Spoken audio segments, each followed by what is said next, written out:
Hello everyone, my name is Boli. I am a research fellow from the Anderson Lab and the Reproductive Science Center and Cincinnati Children's.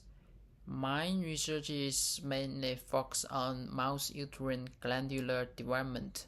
As you know that mouse uterine glands grows after birth, and we are interested in how they developed and early pregnancy, especially for supporting successful embryo implantations.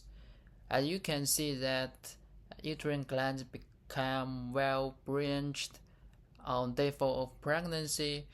We will use in different mouse models to visualize how this glandular structure changes and how they influence implantations. And I can also teach you some basic knowledge of reproductive science, especially female reproduction. And if you are interested in our research, we can study together next year. Thanks.